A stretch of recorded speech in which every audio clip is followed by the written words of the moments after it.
And confirm the launch key is inserted.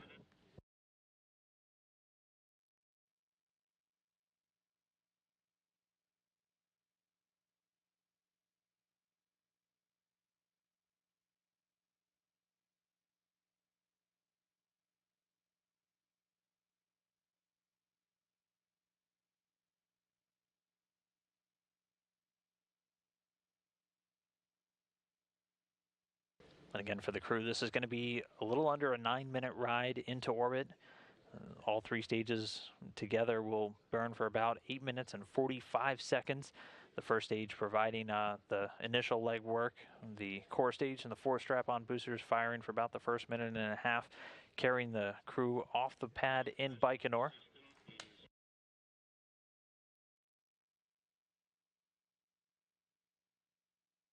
So at this point, we're about 4 minutes and 15 seconds away from launch.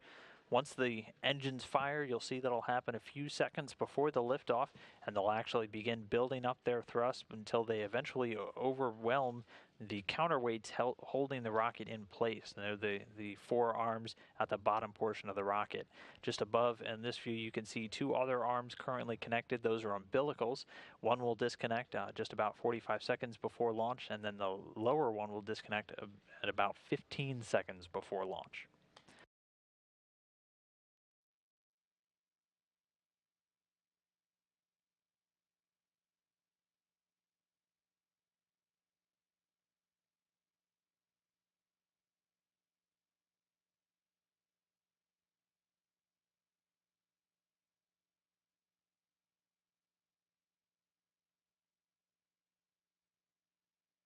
Oxidizer and fuel drain and safety valves of launch vehicle are closed. Ground filling of oxidizer and nitrogen to the vehicle is terminated.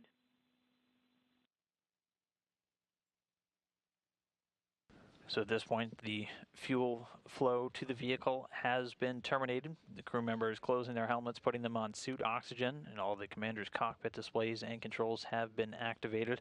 All the onboard systems switched to onboard control. One of the other milestones is all the fuel lines and the other elements of the rocket are purged, or basically purged with nitrogen. So they use nitrogen to fireproof them, removing any excess vapors, fuel, and oxidizer.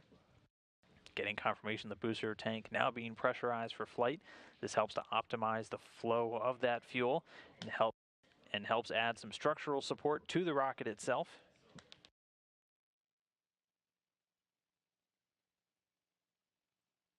And we are 2 minutes, 15 seconds away from launch.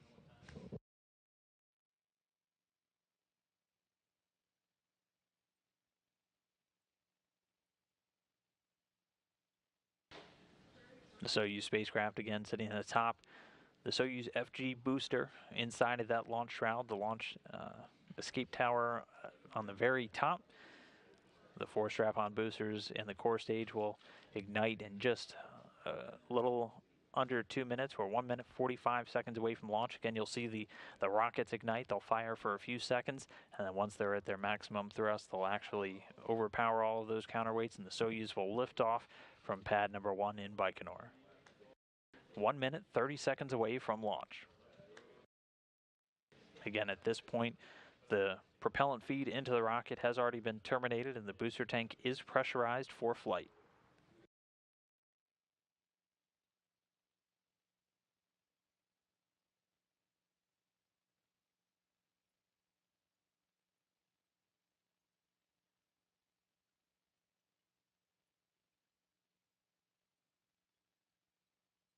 And we are 1 minute and counting.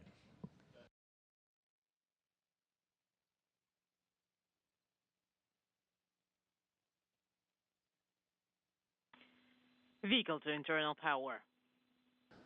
So the vehicle now on internal power, and you can see that first umbilical breaking away.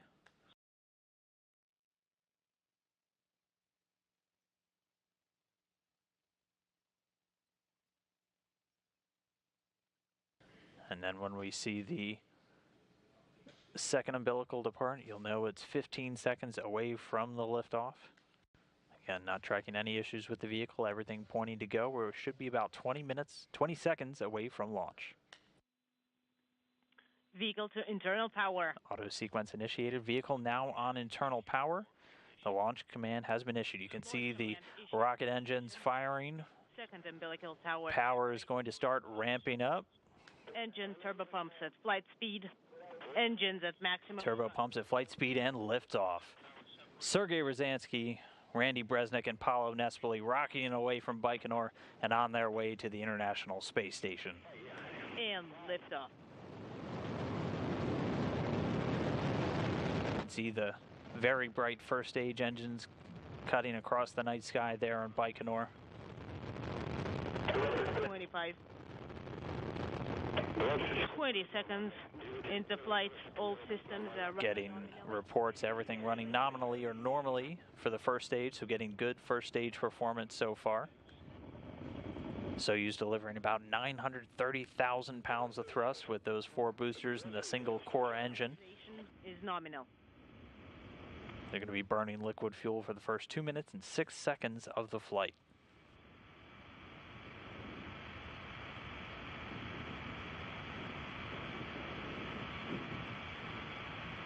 Already past 1 minute since liftoff. Velocity already approaching 1,100 miles per hour for the Soyuz spacecraft.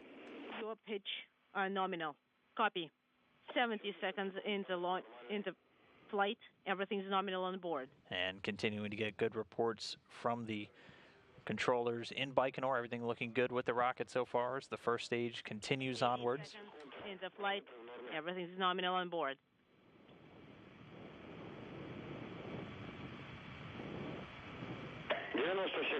90 seconds into flight. Stage 1 and 2 thrusters are working nominally.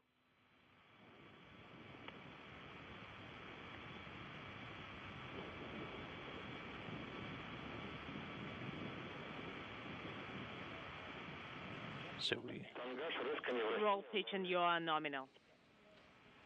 And we have confirmation that the escape tower has been jettisoned, and there you can see the 4 strap-on boosters flying away, making something known as the Koryov Cross. The 4 strap-on boosters now detached. The first stage has done its job, and then the core stage of the second stage continuing to burn now.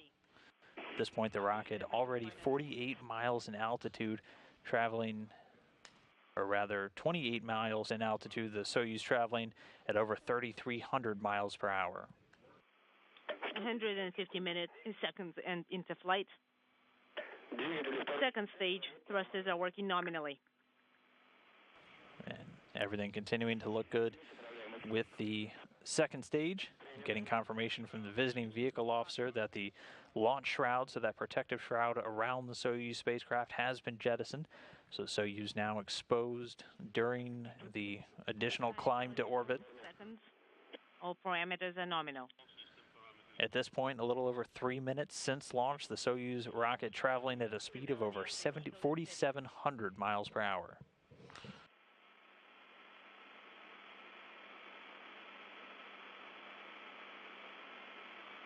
For those just tuning in, we had a successful launch. Those lights you see coming back down are the strap-on boosters and the escape tower that detached from the rocket following a successful flight. Second stage, the core stage, continuing to perform as expected. That core stage, 56 feet in length, 13.5 feet in diameter. And it has a single engine with 4 different fuel chambers, and it provides between 178,000 and 222,000 pounds of thrust, depending on the altitude. And it's going to continue firing for about 3 minutes and 28 seconds of operation. It burns until the 4-minute, 43-second mark. And then the Soyuz will use, again, what's known as a hot stage technique. So the third stage will actually ignite while the second is still burning. Thrusters are working nominally. A view inside the cabin, you can see things going very well for the rocket. The crew, Paolo Nespoli here in the center of the screen, Sergei Ryazanskiy in the bottom right corner of your screen. And then getting some animations now from Roscosmos, the Russian Federal Space Agency. Again, at this point, the vehicle still being controlled by the blockhouse, the control center in Baikonur. And then following separation from the third stage, control of the Soyuz spacecraft will get handed over to the Russian Mission Control just outside of Moscow. And we should be coming up on the third stage. And we've heard confirmation that the second stage has separated. So that core stage separating at an altitude of about 105 statute miles. The third stage now continuing the Soyuz climb into orbit. Getting away from Paolo Nespoli, he's in the right seat. And then Randy Bresnik there at the top of your screen. Sergei Ryazanskiy in the middle. 10 seconds into flight. Stability. Everything continuing to look good with the Soyuz rocket. Being propelled by that single engine of the third stage, provides about 67,000 pounds of thrust and is going to burn for 4 minutes and 2 seconds. So this the final part of the climb into orbit. The first and second stages doing their job and dropping away. Thrusters are working. The third stage now going to continue. Again, this will burn until about 8 minutes, 45 seconds following the liftoff. And right now we're at 5 minutes and 50 seconds, so just a couple of more minutes to go. 350. And then we'll see the Soyuz spacecraft separate from the third stage, and it will be in orbit and on its way to the International Space Station. Roll pitch and yaw, all nominal.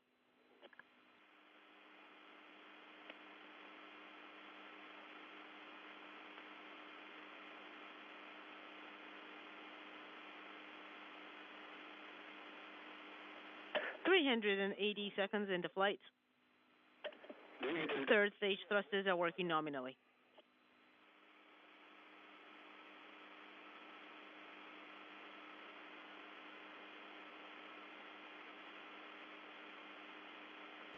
Six minutes, 40 seconds since liftoff, so about 2 minutes of burning for this third stage engine. Again, just the single core stage at this point. The vehicle and everything's fine on board. Is, again, just about 2 minutes left. By the time the third stage cuts off, it'll be in an altitude of 125 statute miles over the Earth, and it'll deliver the Soyuz into orbit, and then it'll be able to deploy the solar arrays and all the various antennas it'll need for the flight up to the International Space Station. But so far, everything going very well so far today. The team's not tracking any issues with the vehicle. The first and second stage performing flawlessly, actually giving us some pretty great views in the night sky over Kazakhstan as the first and second stages dropped away.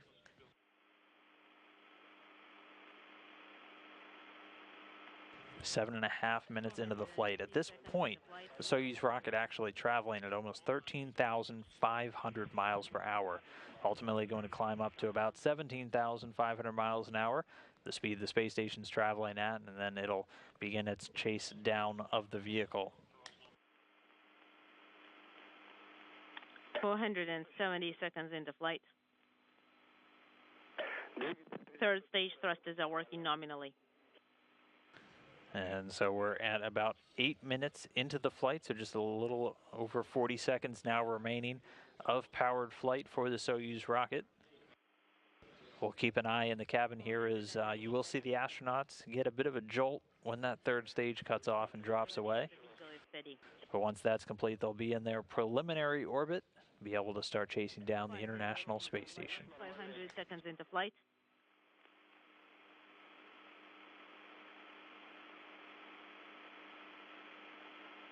.510 seconds into flight. Roll, pitch, and yaw are all nominal.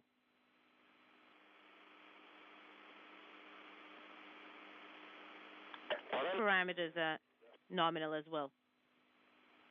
And there you see the crew members getting a bit of a jolt, that signifying the third stage has cut off. Getting the confirmation here that it has indeed separated. And I am handing you over. And so there we have it. Sergei Ryazanskiy, Randy Bresnik, and Paolo Nespoli in orbit. Their Soyuz spacecraft now about 125 miles over planet Earth. Guys, we read you loud. The third stage performs an avoidance maneuver and then drops away. All right, work per page 35. And getting confirmation from the visiting vehicle officer, all of the antennas and the solar arrays have been deployed, so that always a good sign. The Soyuz now going to orbit at this altitude that's going to be raised over the next 6 hours by a series of different burns to place it in close proximity to the International Space Station. But a flawless launch, a flawless opening of all of those antennas and arrays. The crew now in orbit control of the spacecraft from here on out will be overseen from the Russian Mission Control Center just outside of Moscow. But a very happy Ryazanskiy, Bresnik, and Nespoli obviously in space and on their way towards the International Space Station. And you will be sending the RDR command via KRL command data link in 10 seconds.